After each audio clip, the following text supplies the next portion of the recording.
Vous êtes bien sur BFM Politique. Aujourd'hui, nous recevons Thierry Breton. Bienvenue Thierry Breton, ancien commissaire européen. On vous reçoit parce qu'on est probablement à un tournant de l'histoire, que ce soit au niveau des États-Unis ou au niveau de l'Europe. Avec moi pour vous interroger ce matin, Amandine Atalaya, éditorialiste BFM TV. Bonjour Amandine. Bonjour, et Lucie Robquin, directrice des rédactions de La Tribune. Bonjour, notre partenaire, La Tribune Dimanche. Je suis ravi de vous avoir avec nous ce matin, Lucie. Alors on le disait, Donald Trump a décidé d'engager des discussions directes avec Vladimir Poutine pour tenter de mettre fin à la guerre en Ukraine. Pas plus tard qu'hier, c'est le vice-président J.D. Vance qui a tenu un discours extrêmement violent à l'encontre de l'Europe. On sent qu'on est en train de vivre un moment extrêmement particulier, Thierry Breton. Quel terme vous employez ce matin pour qualifier ce que nous sommes en train de vivre ? Je crois qu'il faut que nous soyons tous conscients, nous, Européens, comme vous venez de le rappeler, Guillaume Darey, que oui, nous vivons désormais un moment historique. Pour moi, il est de même nature, et je pèse mes mots, que celui que nous avons connu à la suite du chute du mur de Berlin. C'est de même nature. Et avant cet événement majeur qui a reconfiguré notre Europe, c'était évidemment les discussions d'après-guerre et Yalta. Voilà de quoi il s'agit. Et pourquoi dis-je cela ? Parce qu'évidemment, on a tous en tête, et on reparlera tout à l'heure, du contexte. Bien sûr. Assez inédit, le mot est faible, dans lequel les propos ont été rapportés ou proférés par les uns ou par les autres pour nous annoncer ce moment historique et ce changement de posture. Ce dont il est question, évidemment, c'est la guerre en Ukraine, c'est les discussions, plutôt que de parler de paix, sans doute les conditions dans lesquelles un cessez-le-feu pourrait s'opérer. Mais quand on voit aujourd'hui les acteurs qui sont autour de la table pour discuter de cette question, c'est-à-dire tout simplement Vladimir Poutine et Donald Trump, c'est donc bien de la partition de l'Ukraine dont il s'agit, mais derrière, ne nous y trompons pas, c'est aussi, quelque part, de la partition de l'Europe dont il va être question. Donc oui, ce moment est l'un des plus graves de notre histoire contemporaine. Très concrètement, on va entrer justement dans la question de la guerre en Ukraine. Le fait qu'il y ait des discussions qui sont entamées de façon directe entre Donald Trump et Vladimir Poutine pour tenter de mettre fin à cette guerre, est-ce qu'en soi, c'est pas une bonne nouvelle qu'on puisse voir peut-être l'issue de ce conflit ? Non mais, encore une fois, de quoi parle-t-on ? On parle d'une guerre d'agression, comme on n'en a pas connu quasiment depuis la Seconde Guerre mondiale, sur le territoire européen, avec des troupes non européennes qui viennent renforcer l'agresseur, qui se passe sur notre continent. Avec, je le rappelle pour nos téléspectateurs, l'Europe qui est de très loin, le premier contributeur financier, de très loin, bien au-dessus des États-Unis. Et alors, on dirait que finalement, tout ça ne concerne ni M. Volodymyr Zelensky, le président de l'Ukraine, ni l'Europe. Mais enfin, pardon, où est-on ? Mais est-ce qu'on peut s'en prendre à nous-mêmes en tant qu'Européens ? Enfin, comment est-ce qu'on en est arrivé à cette humiliation des Européens ? Pourquoi est-ce que nous sommes si absents aujourd'hui ? D'abord, c'est une excellente question, parce qu'évidemment, est-ce qu'on peut dire que c'est une surprise ? Quand on écoute ce que dit M. Trump depuis sa campagne, et puis depuis les 100 jours pendant lesquels il se préparait à son investiture, et depuis maintenant les 3 semaines où il est au pouvoir, je dirais que rien de nouveau parce qu'il l'a dit. Est-ce que vous reprendriez le terme d'Amandine ? Est-ce que c'est une humiliation de l'Europe ? En tout cas, ce qui s'est passé clairement, pardon, mais de la bouche du vice-président des États-Unis. On va y venir. La façon dont il a traité l'Europe, les Européens, notre démocratie. Imaginez un instant. C'est une humiliation ? Je vais vous répondre par une question. Imaginez un instant que nous ayons un chef d'État européen, ou un président ou une présidente de nos institutions, qui viennent à Washington ou à Boston pour tenir le quart des propos qui ont été tenus. Est-ce que les Américains seraient fondés à dire que c'est une humiliation ? Vous avez la réponse dans la question, évidemment. L'Europe doit-elle faire en sorte de s'inviter à la table des négociations ? Et surtout, est-ce que Vladimir Poutine est un interlocuteur fiable ? On a eu hier la veuve d'Alexeï Navalny à Munich qui nous a dit « Ne négociez pas avec Vladimir Poutine, il vous trahira ». Mais, Madame Robquin, on le sait. on le sait depuis toujours. Vladimir Poutine, d'abord, une des caractéristiques des personnalités qui sont aujourd'hui au pouvoir et qui voudraient décider du partage de l'Ukraine, voire plus, comme je viens d'en parler à l'instant, c'est que l'un et l'autre pratiquent le mensonge, on peut dire, comme quelque chose de naturel. C'est assez du reste cocasse, parce qu'ils ont l'impression de dire qu'on s'abrite derrière la liberté d'expression dans une capacité à mentir et hontément. Pour vous, Donald Trump et Vladimir Poutine sont, je cite, des menteurs. Mais en tout cas, reprenez tous les propos. Encore une fois, je ne veux qualifier personne d'autre que par rapport à ce que je veux dire. Il y a aussi évidemment ce qu'ils représentent, mais c'est une évidence que et l'un et l'autre ont, dans leur vie, il suffit de regarder quand même ce qui s'est passé, utilisé cette méthode, je dirais, plus que de nécessité. Il ne faudrait pas négocier avec Vladimir Poutine aujourd'hui. Bien sûr qu'il faudra négocier, que Volodymyr Zelensky, l'Europe, devra négocier évidemment avec le belligérant, le seul belligérant, celui qui est la cause de tout cela. Enfin, quand je vois comment on est en train d'essayer de réécrire l'histoire, non mais, pardon, mais quand j'entends que certains, et notamment outre-Atlantique, commencent à dire « oui, mais finalement, c'est peut-être de la faute, de Biden ». Ah bon ? La faute de Biden, mais ça, on sait qu'il va tout prendre, le pauvre Biden. Pardon de parler comme ça, mais enfin, on sait qu'aujourd'hui, il est l'objet de tous les maux.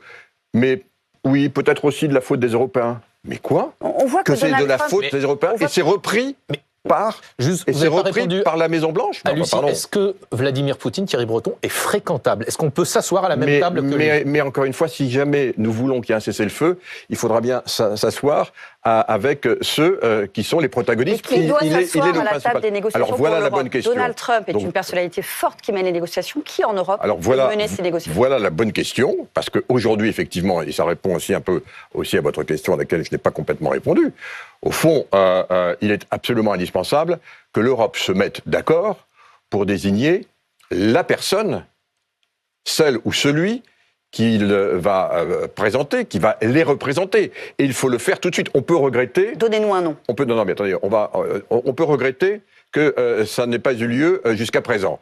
Alors, on a vu, et je trouve que c'est une excellente initiative, que le président de la République, Emmanuel Macron, sans doute du reste de concert avec le président du Conseil en exercice, il semblerait que le président de la République convoque une réunion informelle demain. C'est pas encore confirmé par l'Élysée, mais plusieurs chefs d'État disent qu'à Paris, ils seront réunis. Ça me semble être extrêmement important et une initiative très, très, très significative. Qu'est-ce qu'on peut en attendre ? Il me semble que ce qui serait très important pour répondre précisément à vos deux questions, eh bien, c'est que derrière, l'Europe dise maintenant qui est notre négociateur. Alors, est-ce que ça va être Madame Kaja Kallas ? Peut-être. Elle est aujourd'hui la haute représentante, ancienne première ministre. Qui est la meilleure personne ? On va les prendre peut-être, si vous le voulez bien. Ancienne première ministre estonienne, mais dont on sait qu'elle est persona non grata. Et le mot est fait, puisqu'elle elle est sur les listes de personnes recherchées par Vladimir Poutine. On ne la voit pas être en face de Vladimir Poutine. Madame von der Leyen, on connaît les relations plus qu'exécrables qu'il y a avec aujourd'hui l'administration actuelle. Ça ne date pas d'aujourd'hui. Ça semble évidemment très difficile. Thierry Breton, pour se parler franchement, est-ce que vous, est-ce que vous pourriez être cet émissaire ? Non, mais attendez, vous avez des compétences. Non, oui, mais attendez, il faut rester. Merci d'abord de le mentionner. Je suis très sensible. Mais vous nous dites ceux qui ne peuvent pas faire le job. Qui peut le faire ? Nous sommes un État de droit. Il y a des institutions, il y a de la gouvernance. Le président du Conseil aujourd'hui, Monsieur Antonio Costa, je dirais ès-qualité, représentant les États, serait sans doute une personne qui serait la personne qui conviendrait, mais il ne m'appartient pas de le dire. Il va falloir évidemment... Et vous pensez vraiment qu'il fait le poids ? On a Vladimir Poutine, on a Donald Trump, et quelqu'un que personne ne connaît au niveau européen et que Donald Trump ne respecte pas. Eh bien, il faut évidemment avoir du leadership, vous le dites implicitement, parce qu'on est aujourd'hui dans un monde où s'il n'y a plus de leadership, on n'existe plus, on le voit évidemment, c'est pas une surprise, on en a parlé souvent, y compris M. Darré à votre antenne.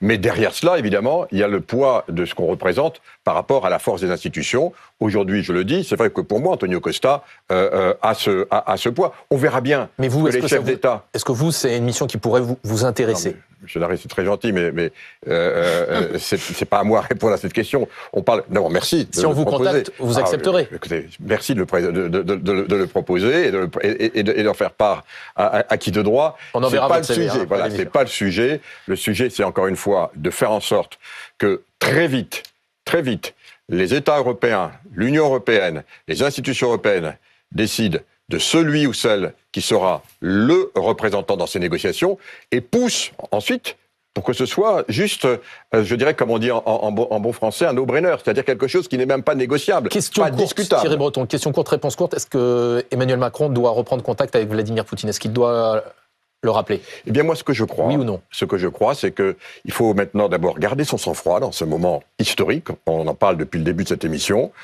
revenir à nos fondamentaux, revenir à notre gouvernance, et c'est lorsque les Européens auront décidé de qui est celui ou celle qui doit représenter l'Union dans ses composantes, y compris institutionnelles, que la réponse à cette question pourra être apportée. Me semble-t-il que le mieux, alors si jamais les chefs d'État et de gouvernement décident que c'est l'un d'entre eux qui les représente, pourquoi pas? Mais je pense qu'il faut avoir désormais ce poids et l'unité, l'union qui est derrière indispensable pour pouvoir précisément parler avec celui dont vous venez de rappeler qu'il ne reconnaît que la force et le rapport de force. Mais je voudrais juste ajouter... Vous avez évoqué une question qui est extrêmement importante et ça a été dans vos dossiers, c'est celui de la défense européenne. On voit que ça se pose très concrètement. Le président ukrainien Zelensky a appelé justement à la constitution d'une armée européenne pas plus tard qu'hier. Il appelle à un sursaut. Est-ce que vous estimez que ce sont des soldats européens qui devront aller sécuriser ce qui sera peut-être la ligne de démarcation entre l'Ukraine et la Russie à l'issue de pourparlers? Des soldats européens, oui ou non? Eh bien, on verra bien encore une fois dans l'architecture de sécurité qui devra se dessiner de façon indispensable à la suite des discussions de cessez-le-feu, si celles-ci ont bien lieu. Évidemment, comme il a été clair, mais là encore, il n'y a pas de surprise. On a l'impression de découvrir Joe Biden, depuis notamment la réunion de Vilnius, a toujours été extrêmement clair. Pour lui, l'Ukraine ne devait pas rentrer dans l'OTAN. Donc il faut... Attendez, je veux juste répondre à votre question. Donald Trump le reprend.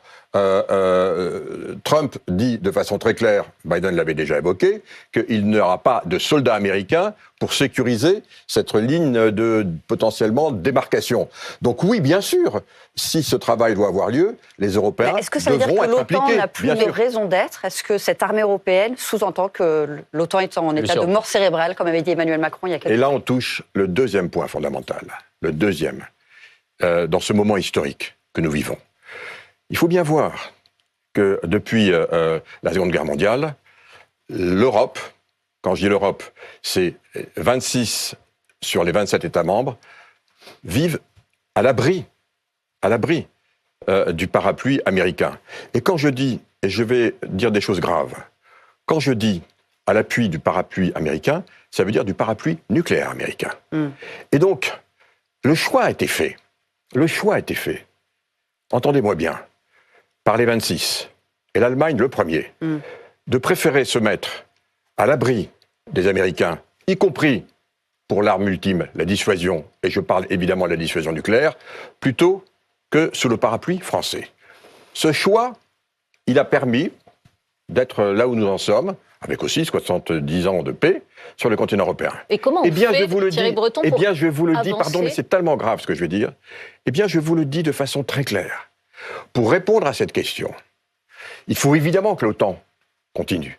Mais il me semble indispensable désormais que dans des discussions qui ne peuvent avoir lieu que dans la confidentialité, évidemment, que le sujet requiert, il me semble indispensable désormais que, tout en restant dans l'OTAN, les Européens, et quand je parle des Européens, c'est les 26, commencent à accepter de discuter avec le 27e, c'est-à-dire la France, seule puissance dotée, de ce que veut dire, dans la doctrine française, le fait qu'évidemment, l'usage de l'arme ultime, l'arme nucléaire, reste et restera pour toujours dans la seule main française. Il est hors de question que ça change. Mais, rappelle le président de la République, comme ses prédécesseurs, la dissuasion nucléaire française a aussi une composante européenne. Mais donc, Madame Robkin, ce moment-là, il est aussi venu, en tout cas, d'ouvrir très vite ces discussions. Et la responsabilité est réciproquement. On doit partager l'arme nucléaire française avec les autres pays européens. Ce n'est pas du tout ce que je viens de dire. J'ai dit l'inverse. Il faut comprendre ça. Eh bien, c'est pour ça, merci de me le permettre de le repréciser. J'ai dit exactement l'inverse. J'ai dit que ça doit rester évidemment à la seule main française. Hors de question de le partager.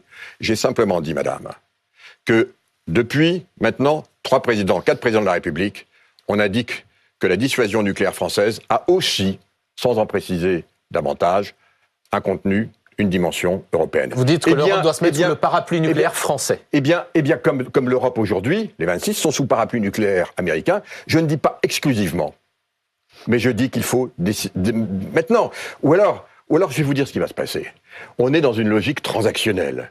C'est-à-dire qu'on voit bien que le président des États-Unis, tout comme du reste son homologue russe, n'ont qu'une ambition. Il faut dire les choses comme elles sont, et puis en tirer les conséquences. Ça ne veut pas dire pour autant qu'on ne va pas non plus faire ce qu'il faut faire et continuer à être un partenaire des États-Unis et un allié dans le cadre de l'Alliance Atlantique. Mais on voit bien que les deux ont comme volonté de fragmenter l'Europe, y compris avec les partis d'extrême droite. Thierry Breton, ne nous y trompons pas. On va y venir donc, dans une seconde sur cette question la fragmentation de l'Europe fait partie, je dirais, d'un double jeu conjoint désormais, et de Donald Trump et de Vladimir Poutine. Thierry Breton, il y a des questions, leur droit, il y a des rapports, c'est pas notre politique. Thierry Breton, il y a des rapports volonté. très inquiétants des services secrets, notamment danois, qui posent la question d'un conflit sur le territoire.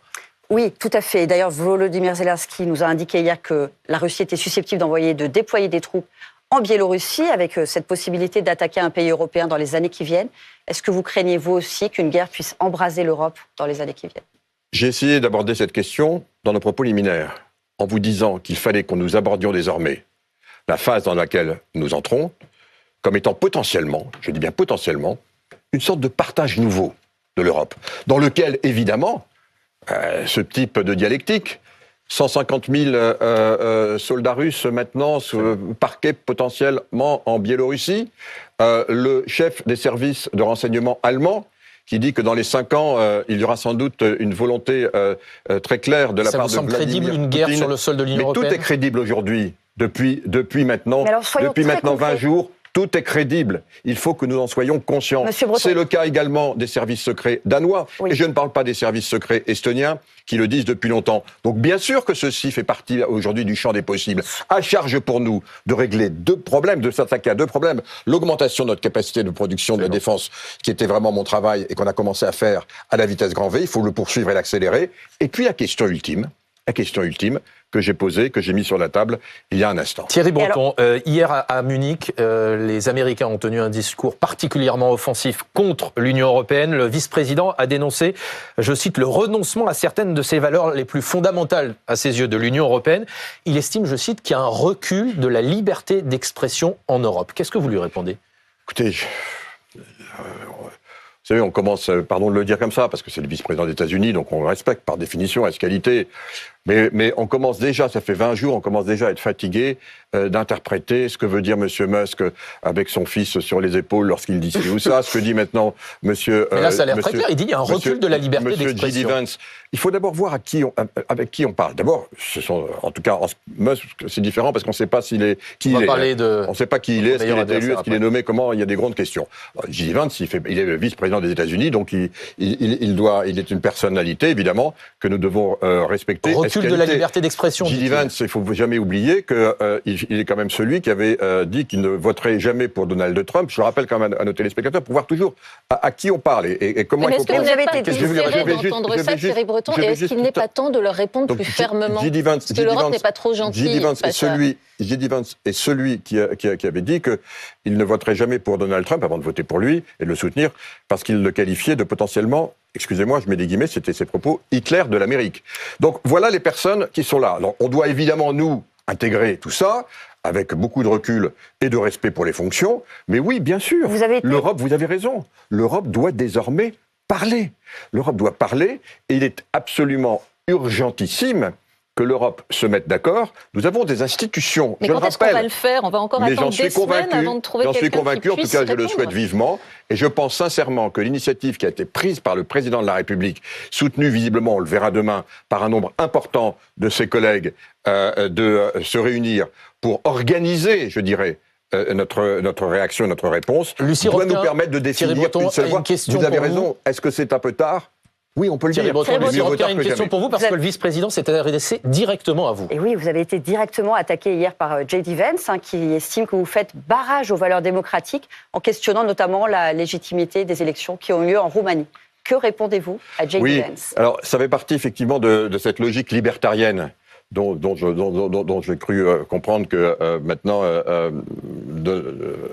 Monsieur Musk, Elon Musk était le fer de lance. Je rappelle aussi que Elon Musk, il a été très démocrate pendant longtemps, donc on voit quand même toutes ces évolutions.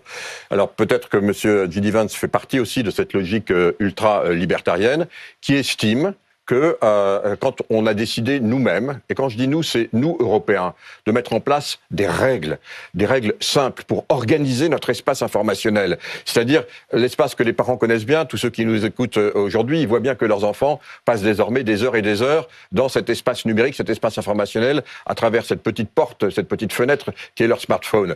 Eh bien, nous avons décidé, nous, Européens, qu'il fallait reprendre le contrôle de cet espace informationnel, non pas pour contrôler les propos, parce que la parole est libre en Europe, mais pour voir ce qui se passait, vérifier que les algorithmes n'amplifiaient pas des propos haineux, des propos racistes, des propos qui sont condamnables par la loi des hommes, la loi classique. On va y revenir effectivement. Et donc, effectivement, nous avons mis ça. Je voudrais juste rappeler, y compris, je l'ai rappelé du reste moi-même, puisque j'ai répondu très directement, vous l'avez répondu. Non, pas directement, avec beaucoup évidemment de respect. Lui répondre, il nous regarde peut-être. Beaucoup de respect, je lui ai répondu que nous, en Europe, on est une grande démocratie, que nous avons mis en place ces règles, et quand je dis nous, c'est notre démocratie européenne, c'est voté, mais il y a moins de 10% des députés européens qui ont voté contre, sur toutes ces règles. Moins de 10%, y compris ceux d'extrême droite qui aujourd'hui ont l'impression que c'est à la mode et que ce sera bien vu de les critiquer parce que c'est à la mode des libertariens américains. Thierry Breton, vous allez et l'unanimité des États membres. Continuer à lui répondre dans une seconde. Notre démocratie, elle a mis ses règles.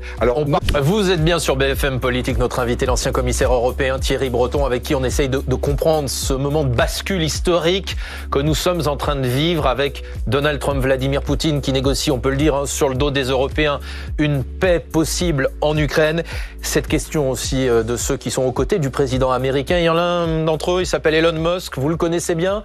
Certains le définissent comme l'un de vos meilleurs adversaires. Regardez cette image, c'est sans aucun doute l'image de cette semaine. On y voit Elon Musk dans le bureau ovale, le bureau du président des États-Unis, avec son fils à côté de lui. Il a tenu une quasi-conférence de presse pendant 1 heure sous les yeux de Donald Trump.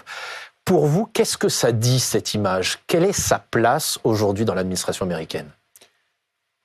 Alors cette image, elle parle d'elle-même, je ne vais pas la commenter, et vous l'avez fait abondamment, et je ne vais pas rajouter évidemment ma touche personnelle. Elle parle d'elle-même. Mais attends, arrêtons-nous une seconde sur les propos. Elon Musk, grand chef d'entreprise, tout le monde le reconnaît évidemment, et moi le premier, a décidé de s'attaquer donc à des pans entiers de ce qui fait que les États-Unis fonctionnent aujourd'hui comme un grand État fédéral, y compris dans la dimension sociale, y compris dans la dimension éducative et préservation des valeurs. Et il a décidé donc de licencier, parce qu'il n'y a pas d'autre mot, des dizaines et des dizaines et des dizaines de milliers de, comme on dit en anglais, je vais le dire en anglais si vous permettez, civil servants, c'est-à-dire fonctionnaires américains. Dans civil servants, il y a servants. Ces fonctionnaires américains, on en connaît tous énormément, pour eux c'est un honneur de servir les États-Unis d'Amérique. Et voilà donc que quelqu'un arrive, est-ce qu'il a un mandat ? Est-ce qu'il est élu ? Est-ce qu'il est passé devant le Congrès ? Non. Et avec ces Dodge Kids, c'est comme ça que je crois qu'on les appelle, ces jeunes 20, 22, 23, 24 ans, ils vont licencier, donc ils s'invitent dans les administrations et ils décident d'un trait de plume de décider de la vie professionnelle de dizaines de milliers de personnes. C'est-à-dire que vous y voyez une anormalité dans ce fonctionnement. En fait, on se demande qui dirige les États-Unis aujourd'hui. Qui est le président ? C'est Donald Trump ou c'est Elon Musk ? C'est ça pour moi qui est l'élément, je dirais, le plus fort. Et moi qui aime les États-Unis, qui ai vécu, qui ai travaillé, qui ai enseigné, on aime les États-Unis parce que c'est un pays, d'abord c'est un pays qui respecte le droit, c'est un pays fondé sur des règles de droit, sur l'état de droit. C'est un pays aussi qui reconnaît la valeur individuelle, qui permet d'évoluer, de progresser, de grandir. Ce qui me gêne et me heurte, me choque, m'attriste, c'est de voir qu'effectivement, aujourd'hui, on peut décider, comme tout simplement dans une simple autocratie, de la vie de dizaines de milliers de personnes comme ça. Je pense. C'est-à-dire les États-Unis sont quand même toujours une démocratie à vos yeux, ou sont devenus une autocratie? Et c'est bien pour ça que j'allais y venir. Je pense que, vous savez, aux États-Unis, il y a ce qu'on appelle le check and balances, c'est-à-dire le fait qu'il y a effectivement des contre-pouvoirs, il y a beaucoup de pouvoirs effectivement à la Maison-Blanche, mais les pères fondateurs des États-Unis ont été, dans leur sagesse, attentifs à ne donner pas plus de 4 ans à celui ou celle qui allait devenir l'homme ou la femme la plus puissante des États-Unis et du monde. Thierry Breton, pour vous, l'homme le plus puissant du monde, c'est Donald Trump ou c'est Elon Musk? Alors, on va répondre là, et puis ensuite votre avis. Alors, aujourd'hui, la même question. Alors d'abord, donc, sur les check and balances, il est vraisemblable, les contre-pouvoirs, qu'effectivement, il y ait maintenant un nombre important de juges qui se saisissent précisément de ce qui peut s'apparenter, on le verra, à des irrégularités très graves qui concernent encore une fois les personnes. On va voir. Mais je pense que l'histoire ne fait que démarrer, y compris sur le plan, je dirais, judiciaire. Mais donc on aura quel est l'homme le plus puissant du monde, Donald Trump ou Elon Musk? C'est évidemment Donald Trump, parce que évidemment c'est lui qui est élu, et il a cette légitimité. C'était évidemment pas gagné du tout. Je rappelle quand même que quelques jours avant son élection, beaucoup d'entre vous peut-être, s'interrogeaient encore savoir s'il allait battre ou pas Kamala Harris. Il l'a fait, il est désormais l'homme, effectivement, le plus puissant des États-Unis et évidemment aussi, sans doute d'une certaine façon, du monde. Elon Musk, de son côté, il est ce qu'il est. On verra combien de temps ça dure, mais derrière, évidemment, quand on voit cette photo, on dit tellement, quand on voit également le regard aussi un peu, comment dirais-je, perdu de Donald Trump, il s'interroge. Au fond, combien de temps ça va durer tout ça? Lui seul a la réponse. Il n'est peut-être pas impossible qu'il nous la fasse connaître dans les semaines ou les mois qui viennent. Est-ce que vous avez un message à faire passer à Elon Musk ce matin? Non, quand j'en ai, j'utilise... Vous pouvez lui dire de venir, on peut faire un débat Elon Musk Thierry Breton ici. Quand j'en ai, on continue à communiquer. Vous restez d'ailleurs sur Twitter, sur X, le réseau X. Il est indispensable pour moi de rester sur X, parce qu'effectivement, vous l'avez rappelé tout à l'heure, je suis celui qui a porté ces régulations des réseaux, et des grandes plateformes systémiques dont fait partie X, parce que précisément nous avons mis des règles de droit maintenant pour les sécuriser. Il y a bien entendu des problèmes. C'est pour ça qu'il y a des enquêtes qui ont été menées et par mes services lorsque j'étais commissaire et par ma successeur, et je m'en félicite. Ces enquêtes, elles vont évidemment aboutir. S'il y a des problèmes, ils seront mentionnés et ils seront condamnés, parce qu'encore une fois, nous avons des lois. Mais pour moi, si je quittais tel ou tel réseau, ce serait un aveu d'échec. Thierry Breton. Précisément, nous avons considéré, nous en Europe, que ces réseaux, c'est quelque part aussi une sorte de bien commun et qu'on doit pouvoir y être en sécurité, comme on l'est, plus ou moins, dans l'espace physique. Thierry Breton, question sur l'implication politique d'Elon Musk, question d'Amandine. Oui, parce qu'il ne s'occupe pas que des fonctionnaires américains, il s'occupe de l'Europe, avec des ingérences répétées d'Elon Musk. Il a soutenu le parti d'extrême droite allemand dans le cadre des élections allemandes. Il est même allé voir la dirigeante de l'extrême droite, tout comme d'ailleurs le président américain J.D. Vance, qui soutient aussi l'extrême droite allemande. Il s'en est pris, Elon Musk, au Premier ministre britannique. À quoi jouent les Américains en Europe? Qu'est-ce qu'ils cherchent à obtenir? Et est-ce qu'Elon Musk est dangereux? Et madame, on l'a dit tout à l'heure. Nous sommes, et je le redis à nos téléspectateurs ce matin, nous sommes un continent de 450 millions de concitoyens européens. Nous partageons les mêmes valeurs. Nous avons le même système démocratique. Nous avons le même projet. Et donc ils cherchent à nous désunir? Mais bien entendu. Parce qu'aujourd'hui, le jeu, évidemment, c'est pas d'avoir une Europe forte. C'est d'avoir une Europe faible. Le président de la République l'a qualifié, je crois que j'avais moi-même utilisé dans vos colonnes, Madame Robkin, le terme d'herbivore, dans un monde de carnivores. Vous vous en souvenez? Mais alors, s'ils cherchent à nous détruire et à nous désunir, ce ne sont plus des alliés. Mais c'est une très bonne question. Nous sommes des partenaires dans beaucoup de domaines. Nous sommes des rivaux aussi sur certains aspects commerciaux. Nous sommes des alliés dans le cadre de l'Alliance Atlantique. Mais posez donc la question aujourd'hui aux Canadiens. Est-ce que, pour la majorité des Canadiens, ils se considèrent aujourd'hui, alors qu'ils entendent maintenant nuit et jour leurs grands voisins dire qu'au fond, ils devraient être le 51e État des États-Unis, est-ce qu'ils se considèrent comme des alliés? Je ne sais pas. Justement, Thierry Breton, regardez la définition très concrète de ce qu'est un allié ou de ce qu'est, justement, un adversaire. Vous allez la voir s'afficher juste derrière nous. Un allié, c'est une personne qui apporte à une autre son appui, il prend son parti. Un adversaire, c'est une personne qui est opposée à une autre dans un combat, un conflit, une compétition.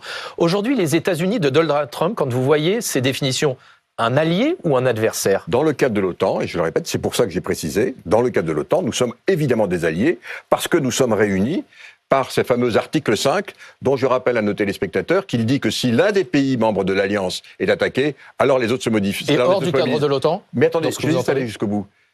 Cet article 5, il permet à l'ensemble des pays alliés de venir en secours de celui qui est attaqué. Savez-vous combien de fois l'article 5 a été utilisé depuis que l'OTAN existe? Et il a été utilisé notamment dans le cadre de la suite des attentats du 11 septembre. Et qui a appelé au secours? Les États-Unis. Qui a mobilisé l'article 5? Les États-Unis. Et nous sommes venus à ce moment-là dans la lutte contre précisément le terrorisme qui avait provoqué ce drame. Donc c'est ça, des alliés. Les alliés, c'est effectivement, on est là, on est donnant-donnant. Donc oui, dans le cadre de l'alliance. Sont encore des... Et ce que je disais tout à l'heure sur le cadre du nucléaire, il faut évidemment continuer à rester dans l'alliance, y compris avec la couverture nucléaire, évidemment ultime américaine. Mais on voit bien que par rapport aux enjeux que nous avons et les discussions que nous pouvons avoir à l'Est, elle ne suffit plus. Elle ne suffit plus aussi dans les logiques transactionnelles. Parce que si Donald Trump fait payer à l'Europe le fait qu'il protège, y compris de façon ultime, tel ou tel pays, eh bien, il faut aussi démontrer qu'on a une capacité d'avoir une double garantie. C'est ce que j'ai appelé de mes voeux tout à l'heure. Thierry Breton, on a décidé de donner la parole dans cette émission aux Français, à ceux qui font la France. Et il y a quelqu'un qui a une question très concrète à vous poser sur la voiture électrique. On sait que c'est l'un des grands enjeux européens des années à venir. Regardez cette question qui vous est posée par Samuel Quinton, qui est professeur de lycée en zone rurale. On l'écoute. Bonjour Monsieur Breton, je m'appelle Samuel, je suis enseignant en lycée agricole en zone rurale. Je roule au diesel et pas à l'électrique, et ce pour 3 raisons. La première raison, c'est que ça coûte cher à l'achat. La seconde, c'est qu'il y a peu de véhicules d'occasion qui sont disponibles en électrique. Et la troisième, c'est qu'un véhicule électrique, il a relativement peu d'autonomie, et dans mon secteur, il y a peu de moyens de le recharger. C'est pour ça que je vous demande aujourd'hui, qu'est-ce que vous répondez aux classes moyennes qui pensent que la transition écologique est trop contraignante? Qu'est-ce que vous leur répondez? Eh bien, M. Quinton pose une question fondamentale. Et c'est cette question que j'ai souhaité mettre en avant lorsque nos co-législateurs, les co-législateurs, c'est le Parlement européen et le Conseil, ont décidé effectivement qu'à partir de 2035, en Europe, on ne pourrait plus racheter que des véhicules électriques. Vous savez, c'est un secret pour personne, et donc je ne livre pas de secret, que j'étais plutôt pour aller plus loin. Je l'ai écrit du reste dans vos colonnes, je l'ai dit à l'époque, mais voilà, j'ai été mis en minorité, c'est normal, et donc je respecte fondamentalement la décision de notre démocratie. Il n'en demeure pas moins que j'ai mis en place à ce moment-là un dialogue avec tous les acteurs, on a fait ça Route 35, qui se réunissaient tous les 3 mois pour faire le point précisément, y compris sur ces questions, avec une clause de rendez-vous qui est très importante en 2026, pour voir précisément où on est. Est-ce que ça veut dire qu'il faut éliminer cette date de 2035 ? Je ne le pense pas aujourd'hui, mais est-ce qu'il faut précisément faire plus, autrement, peut-être favoriser les véhicules hybrides, qui va être évidemment pour moi la solution.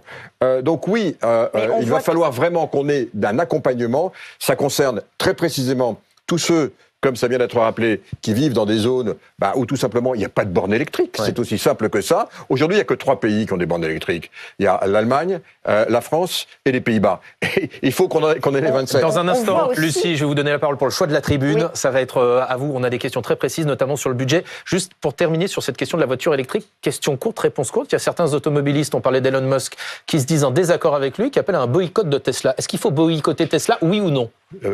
C'est pas à moi qu'il appartient de le dire. L'Allemagne, quand on est, vous avez vu quand même que l'Allemagne, enfin, à côté de Berlin, il y a une très grosse usine de véhicules Tesla.